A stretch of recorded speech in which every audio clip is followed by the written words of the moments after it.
انسان کو غزوے میں سے کتنی چیز کفایت کر جاتی ہے، یعنی کتنا عمل وہ کر لے کہ وہ غازی شمار ہو جائے، وہ جہاد میں شریک شمار ہو جائے گا۔ زید بن خالد رضی اللہ عنہ بیان کرتے ہیں کہ رسول اللہ صلی اللہ علیہ وسلم نے فرمایا، من جہز غازیا فی سبیل اللہ فقد غزا، جس بندے نے اللہ کے راستے میں جہاد کیا، جس بندے نے اللہ کے راستے میں غزوہ کرنے والے کو تیار کیا، جہزا تجہیز یعنی تیار کرنا، اس کا سامان مہیا کرنا، غازین غازی کو فی سبیل اللہ اللہ کے راستے میں، فقد غزا تو گویا اس نے خود غزوہ کیا، یعنی جس نے فی سبیل اللہ کسی غازی کو تیار کیا تو گویا اس نے خود جنگ لڑی۔ ومن خلفہ فی اہلہ بخیر، اور جس نے غازی کے پیچھے اس کے گھر والوں کا اہتمام کیا، ان کی دیکھ بھال کی، فقد غزا تو گویا اس نے بھی جہاد میں شرکت کی۔ رسول اللہ صلی اللہ علیہ وسلم نے اس حدیث میں دو طرح کے لوگوں کا ذکر کیا کہ جو جہاد میں نہ جانے کے باوجود جہاد کے اجر میں شریک ہوتے ہیں۔ وہ دو لوگ کون ہیں؟ پہلا وہ بندہ جو کسی غازی کو تیار کرتا ہے۔ کیا معنی تیار کرنے کا؟ یعنی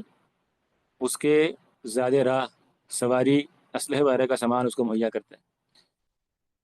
بہت سارے مواقع پر انسان کیا ہوتا ہے، خود جہاد نہیں کر سکتا، لیکن وہ ایک کام یہ کر سکتا ہے کہ جو لوگ جہاد کر رہے ہیں ان کو اسلحہ فراہم کر سکتا ہے، اپنے پیسے کے ذریعے، اپنے منصب کے ذریعے۔ بہت سارے لوگ ایسے مناصب پر ہوتے ہیں، ان کا ہاتھ پڑتا ہوتا ہے، جسے ہم کہتے ہیں نا ہاتھ پڑنا، ان کی چلتی ہوتی ہے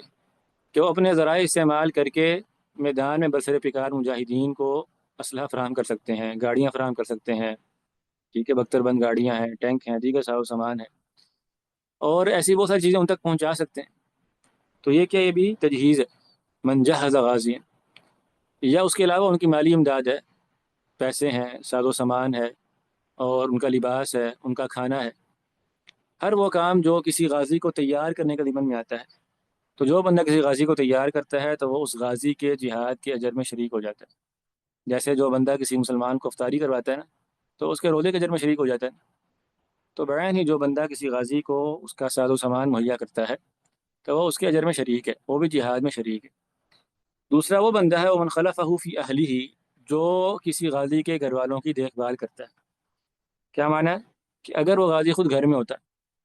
تو وہ اپنی بیوی بچوں کو جو کچھ مہیا کرتا ہوتا، اس کی غیر موجودگی میں اس کی ذمہ داری وہ بندہ اٹھا لے۔ آگے بھی انشاءاللہ آئے گی بھی کہ ایک بندہ جہاد پہ نکلا ہے، اب اس کا کوئی ہمسایہ، اس کا دوست، اس کا بھائی، وہ کیا کہے کہ تو جس طرح اپنے گھر والوں کو صبح شام دوپہر جتنے وقت کا کھانا مہیا کرتا تھا، جو حفاظت، امان، دیگر وسائل وہ تو مہیا کرتا تھا، وہ میں مہیا کروں گا، یہ میری ذمہ داری ہے۔ تو جو بندہ غازی کے اہل خانہ کی ذمہ داری اٹھا لیتا ہے تو اس کا بھی اجر اس غازی کے برابر ہے، اس غازی جیسا اجر ہے۔ اسی لیے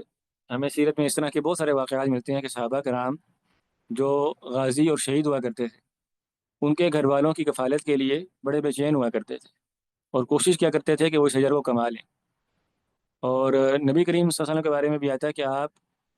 کثرت کے ساتھ سلیم رضی اللہ عنہ ان کے گھر جایا کرتے تھے۔ کیوں جایا کرتے تھے؟ ایک تو آپ کی محرم خاتون بھی تھی، ٹھیک ہے، بات ہم نے پیچھے پڑھی، لیکن آپ نے خود ذکر کیا ایک موقع پر کہ اس لیے آپ ان کی دلجوئی کرتے ہیں، ان کی، ان کے بچوں کی، کہ ان کے بھائی میدان میں شہید ہوئے تھے، جو عبداللہ بن عمر بن حرام رضی اللہ عنہ تھے، جن کے بارے میں قرآن مجید میں ہے نا، ولا تحسبن الذين قتلوا في سبيل الله امواتا بل احياء عند ربهم يرزقون، یہ جو آیات جن کے بارے میں نازل ہوئی ان کے ساتھیوں کے بارے میں، تو چونکہ غزوہ احد میں ان کے بھائی شہید ہو گئے تھے تو آپ ان کی دلجوئی کے لیے ان کے گھر آیا جایا کرتے تھے۔ اس لیے جو لوگ اللہ کے راستے میں شہید ہو گئے ہوں یا اللہ کے راستے میں ویسے ہی نکلے ہوں جنگ لڑنے کے لیے، غزوہ لڑنے کے لیے، تو ان کے اہل خانہ کی حفاظت کرنا، ان کی دیکھ بھال کرنا، ان کے راشن وغیرہ کا اہتمام کرنا، یہ متخلفین یا جو قاعدین ہیں، پیچھے رہ جانے والے ہیں، ان کی ذمہ داری ہوتی ہے، اور اپنے اس عمل کی وجہ سے وہ ان جہاد کرنے والوں کے اجر میں شریک ہو جاتے ہیں۔